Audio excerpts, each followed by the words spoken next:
Aaron Hernandez, the double life. Let's start with one of the most shocking falls from grace in sports history. Aaron Hernandez wasn't just a tight end for the New England Patriots, he was living a double life that would make a crime thriller seem tame. While ESPN focused on his on-field production, they barely scratched the surface of what was really happening. Hernandez was allegedly involved in multiple murders while actively playing in the NFL. We're talking about a guy who would suit up on Sundays and potentially commit homicides during the week. The Odin Lloyd murder that everyone knows about, that was just the tip of the iceberg. Hernandez was also linked to a 2012 double homicide in Boston, where Daniel De Abreu and Safiro Furtado were gunned down outside a nightclub. But here's what ESPN won't tell you. The Patriots likely knew something was wrong. Hernandez's behavior was erratic, his associates were questionable, and there were red flags everywhere. Yet the team continued to play him, even giving him a $40 million contract extension in 2012. The NFL's background check system failed spectacularly, or worse, they chose to ignore what they found because Hernandez could catch footballs. The story gets darker. After his arrest, Hernandez was found to have severe CTE, chronic traumatic encephalopathy, from years of head trauma. His brain was so damaged that researchers said it was among the most severe cases they'd ever seen in someone his age. The question becomes, did the NFL's negligence regarding head injuries contribute to creating a killer? The Bountygate cover-up. Everyone knows about Bountygate, the New Orleans Saints bounty program where players were paid bonuses for injuring opponents. But what ESPN glosses over is how deep this rabbit hole actually goes and how the NFL's response revealed the league's true priorities. The Saints weren't just paying for hits, they were systematically trying to end careers. Defensive coordinator Greg Williams had a hit list that included specific instructions on how to target injured players. Before the 2012 NFC Championship game against the 49ers, Williams told his players to go after Alex Smith's head and Frank Gore's previously injured ankle. This wasn't football. This was assault with intent to cause permanent damage. But here's the part that should terrify you. The NFL knew about bounty programs league-wide and did nothing for years. Former players have come forward saying bounties existed on multiple teams throughout the 2000s. The league only acted when the Saints program became public, and even then, their investigation was more about damage control than justice. The real cover-up? The NFL destroyed evidence. Audio recordings of Williams' speeches were conveniently lost. Player testimony was suppressed. The league's investigation focused on punishing the Saints while protecting the broader narrative that this was an isolated incident. It wasn't. Bounty programs were as common as Gatorade on NFL sidelines. The Rae Carruth Conspiracy. In 1999, Carolina Panthers wide receiver Rae Carruth orchestrated the murder of his pregnant girlfriend, Cherika Adams. But the story ESPN tells is sanitized compared to the horrific reality of what actually happened. Carruth didn't just hire a hitman, he planned an elaborate scheme to avoid paying child support by eliminating both mother and child. On November 16, 1999, Carruth led Adams' car to a predetermined location where his accomplices were waiting. He then blocked her car while gunmen opened fire, shooting Adams 4 times. Adams survived long enough to call 911 and identify Carruth as the orchestrator. She was 8 months pregnant. Doctors performed an emergency C-section, saving the baby, Chancellor Adams, but Cherika died a month later from her injuries. Chancellor was born with cerebral palsy due to oxygen deprivation during the attack. Here's what ESPN won't emphasize. Carruth showed no remorse. During his trial, he maintained his innocence despite overwhelming evidence. He was more concerned about his NFL career than the woman he'd murdered and the disabled child he created through his violence. The NFL's response was typically tone-deaf. They focused on how this was an isolated incident, how they couldn't have predicted such behavior, how their background checks were adequate. But Carruth had a history of domestic violence that the Panthers either ignored or never properly investigated. The Pat Tilman Cover-up.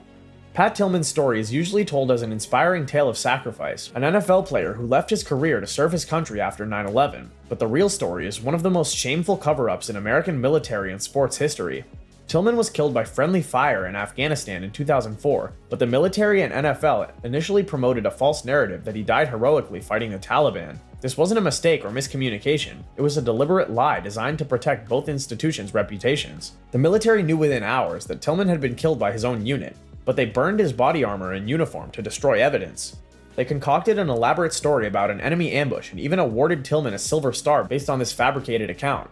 The NFL and ESPN promoted this false narrative for weeks, using Tilman's heroic death to boost military recruitment and league patriotism. When the truth finally emerged, it revealed something even darker. Tilman had become increasingly critical of the Iraq War and was planning to meet with anti-war activist Noam Chomsky when he returned from deployment. Some investigators believe Tilman was deliberately targeted by his own unit because of his evolving political views. The NFL's role in this cover-up is often overlooked. The league used Tilman's false story to wrap itself in patriotic imagery, launching military appreciation campaigns and securing lucrative Department of Defense contracts for paid patriotism displays. They profited from a lie while Tilman's family fought for years to learn the truth about their son's death. The complete concussion cover-up, the NFL's decades-long deception. If you think the NFL's handling of individual tragedies was bad, wait until you hear about their systematic cover-up of brain injuries that lasted decades. This isn't just about hiding inconvenient evidence. This is about a multi-billion-dollar industry knowingly destroying the minds of its workers while lying to the public about it. The NFL's concussion denial started in the 90s when independent researchers began linking football to brain damage. Dr. Bennett Omalu's discovery of CTE and former Steelers center Mike Webster should have changed everything. Instead, the NFL launched a campaign of intimidation and misinformation that would make Big Tobacco proud. The league created the Mild Traumatic Brain Injury Committee in '94, but here's the kicker: they didn't put a single neurologist on it. Instead, they stacked it with team doctors whose paychecks depended on keeping players on the field. The committee's job wasn't to study brain injuries, it was to discredit anyone who suggested football caused them. When Dr. Omalu published his research on CTE, the NFL didn't just disagree, they tried to destroy his career. They demanded his research be retracted, questioned his credentials, and suggested he didn't understand American football. This was a coordinated attack on a respected forensic pathologist whose only crime was telling the truth about what he found in dead players' brains. But the real smoking gun came from internal NFL documents revealed during litigation. League executives knew as early as the 70s that repeated head trauma caused permanent brain damage.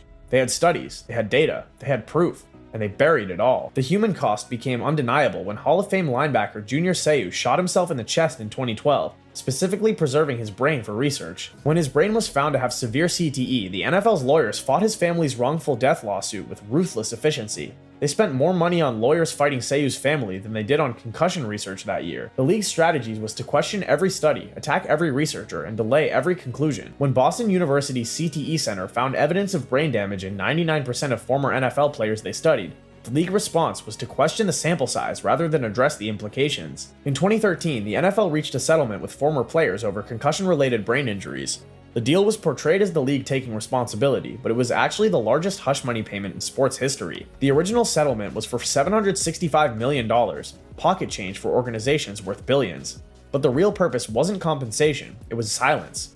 All evidence from the litigation was sealed, and players were gagged from discussing their cases publicly. The cover-up continues today. The 2022 Tua Tagovailoa incident showed that despite all their supposed reforms, teams still manipulate the concussion protocol. Tagovailoa clearly suffered a concussion against Buffalo, stumbled, and couldn't walk straight, but the Dolphins claimed he had a back injury and cleared him to return. 4 days later, he suffered another concussion so severe he was hospitalized with what appeared to be a traumatic brain injury. The NFL's concussion protocol is largely theater designed to create the appearance of player safety without actually protecting players. Multiple sources within the league have confirmed that teams routinely manipulate the protocol to keep star players on the field, and the independent neurologists are often pressured by the competitive and financial stakes involved. The Ray Rice elevator: what really happened? The Ray Rice domestic violence case exposed the NFL's true priorities in the starkest terms possible. But the story ESPN tells about a player who made a mistake and a league that learned from it is sanitized propaganda compared to the ugly reality. On February 15, 2014, Rice knocked his fiancée Janae Palmer unconscious in an Atlanta City casino elevator. The initial video showed Rice dragging her unconscious body out of the elevator, but the NFL claimed they never saw the footage from inside the elevator showing the actual punch. This was a lie. Multiple sources have confirmed that NFL executives, including Commissioner Roger Goodell, saw the elevator footage months before it became public. They knew exactly what happened in that elevator, and they decided that a 2-game suspension was appropriate punishment for knocking a woman unconscious. Think about that for a second. The NFL suspended players longer for smoking marijuana than for domestic violence. The message was clear. The league cared more about its image than protecting women. When the elevator footage finally leaked, the NFL acted shocked and suspended Rice indefinitely. But this wasn't justice, it was damage control. They only acted when public pressure made it impossible to ignore, not because they suddenly developed a conscience about domestic violence. The Darrent Williams murder. Gang connections to the NFL ignored. On New Year's Day 2007, Denver Broncos quarterback Darrent Williams was murdered in a drive-by shooting in downtown Denver. The official story was that Williams was an innocent victim caught in random violence. The reality reveals how the NFL turns a blind eye to players' dangerous associations. Williams wasn't randomly targeted. He was killed because of his connections to Denver's gang scene. The shooting was retaliation for an earlier altercation at a nightclub where Williams and his associates had confronted members of a rival group. Multiple sources, including police reports that were later sealed, indicated that Williams had been associating with known gang members for months before his death. The Broncos were aware of these connections through their security department, but they took no action because Williams was a productive player. The cover-up began immediately after the murder.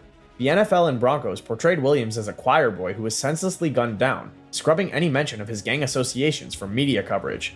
Williams had been warned by both team security and Denver police about his associations.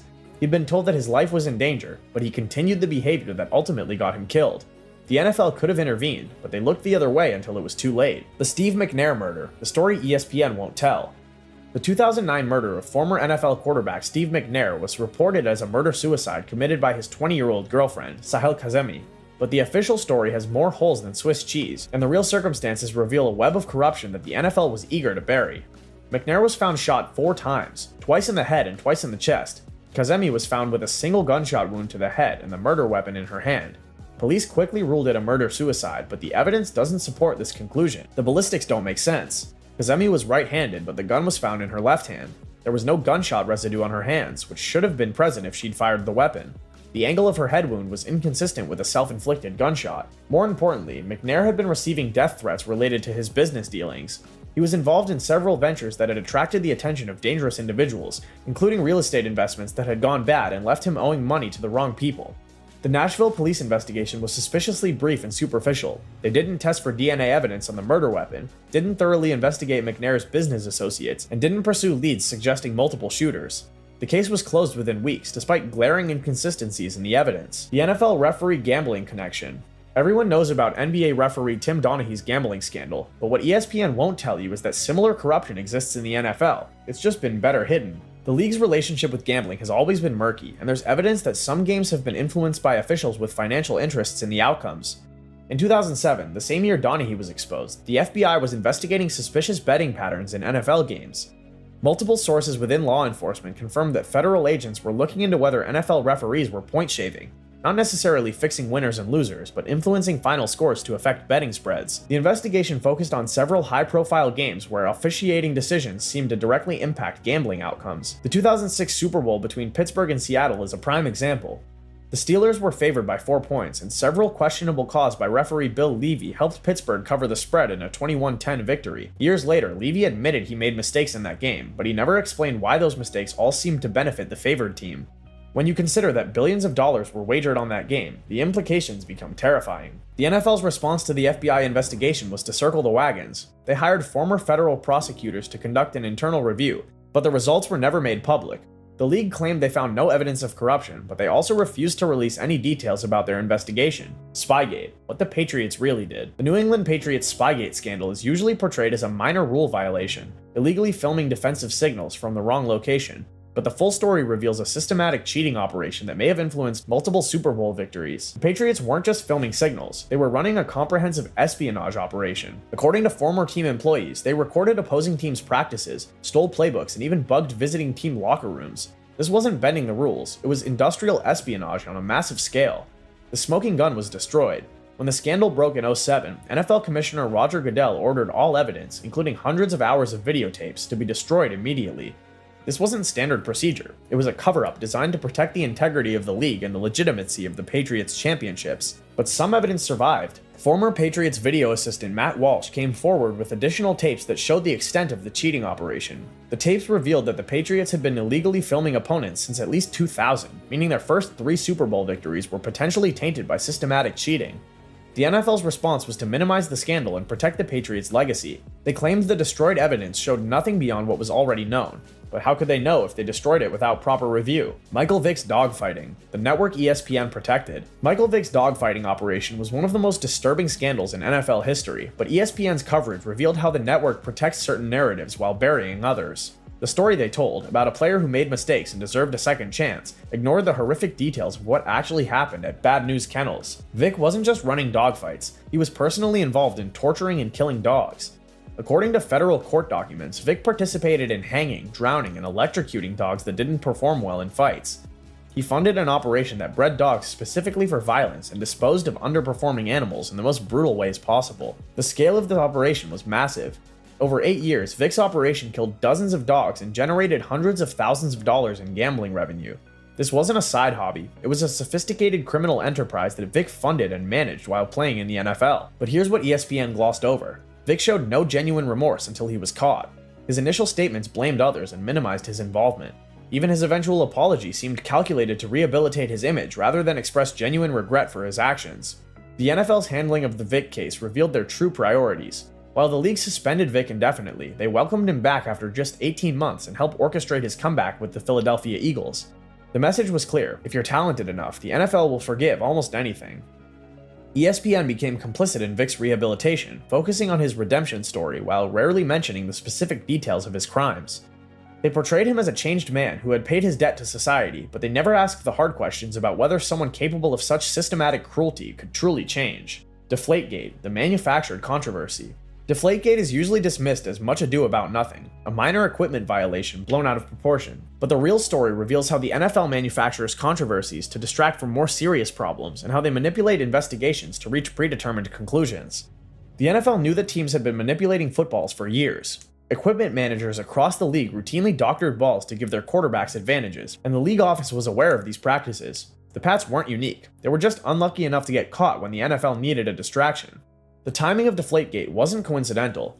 The scandal broke just as the NFL was facing intense criticism over their handling of domestic violence cases and the concussion crisis.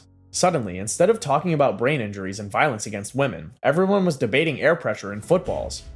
The NFL's investigation was a sham from the beginning. They hired Ted Wells, a lawyer with a predetermined conclusion, to conduct an independent investigation.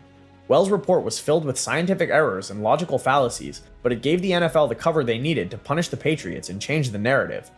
The real smoking gun was the NFL's destruction of evidence in this case too.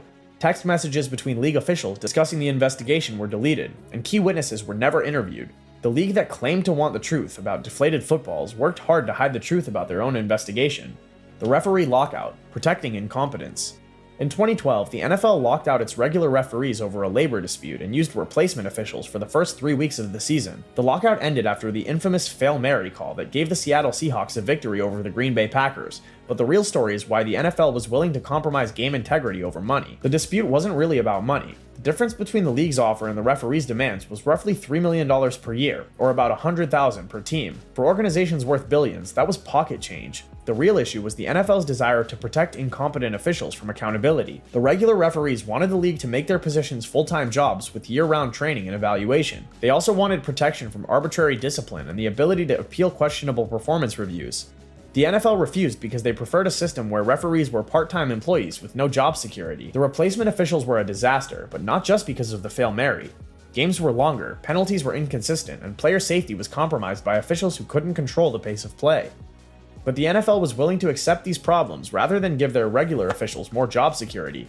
The lockout ended only when the Fail Mary became a public relations nightmare that threatened the league's credibility, but the underlying issues were never resolved.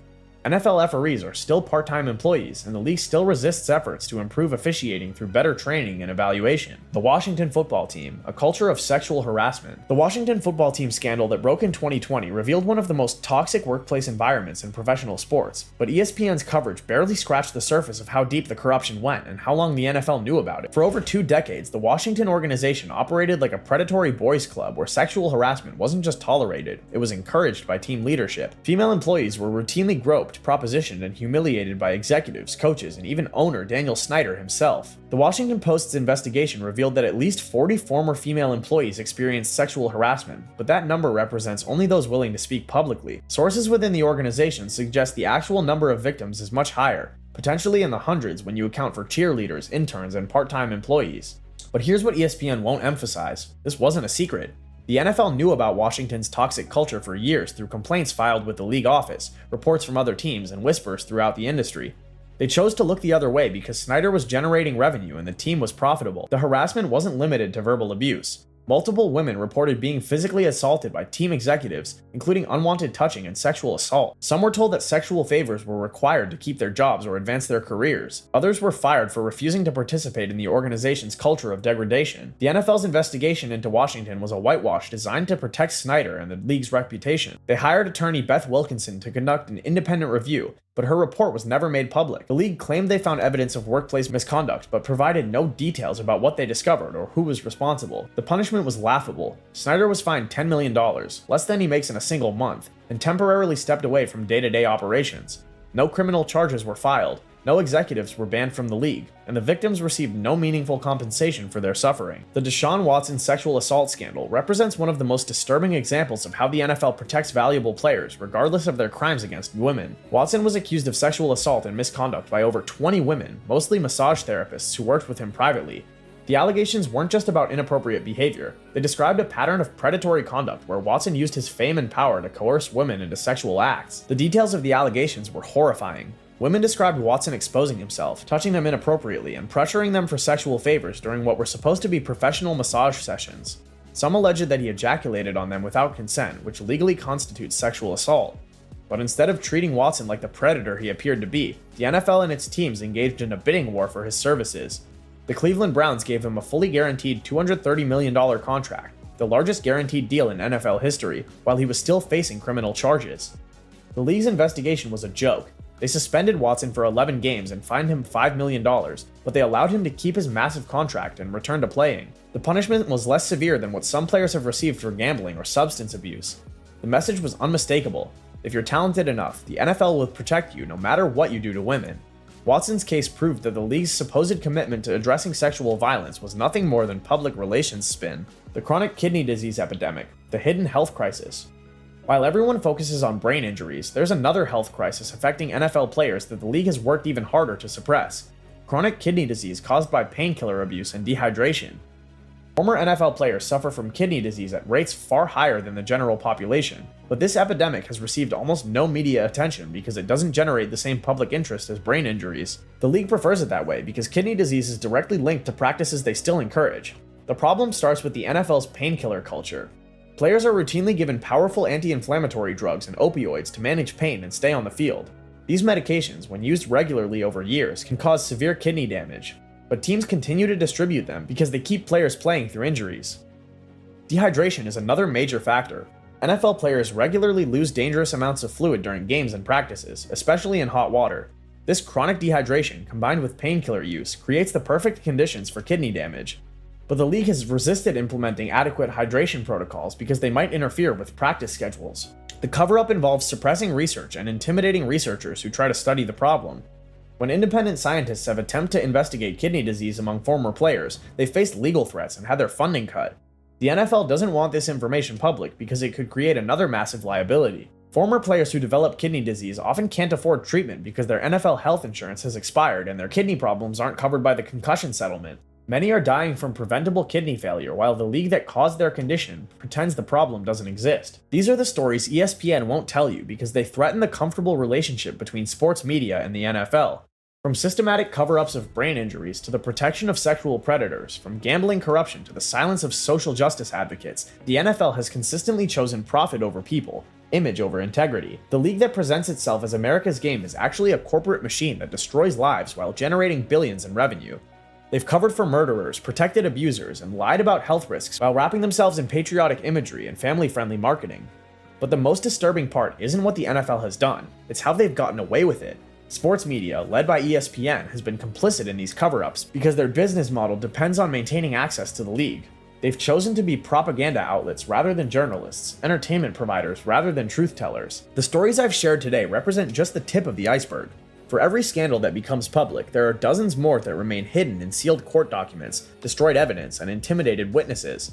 The NFL's true history is written in the blood, tears, and broken lives of the people they've sacrificed for profit. As fans, we have a choice. We can continue to consume NFL content uncritically, pretending that these problems don't exist or don't matter. Or we can demand better, from the league, from the media that covers it, and from ourselves as consumers of this entertainment. The NFL will only change when the cost of their behavior exceeds the profit it generates.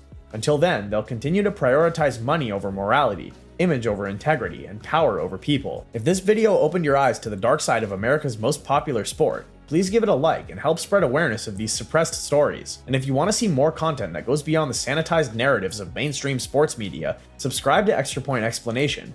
We're committed to telling the stories that others won't touch, no matter how uncomfortable they make the powerful institutions of professional sports. Thanks for watching, and remember, the truth is always more complicated than what they want you to believe.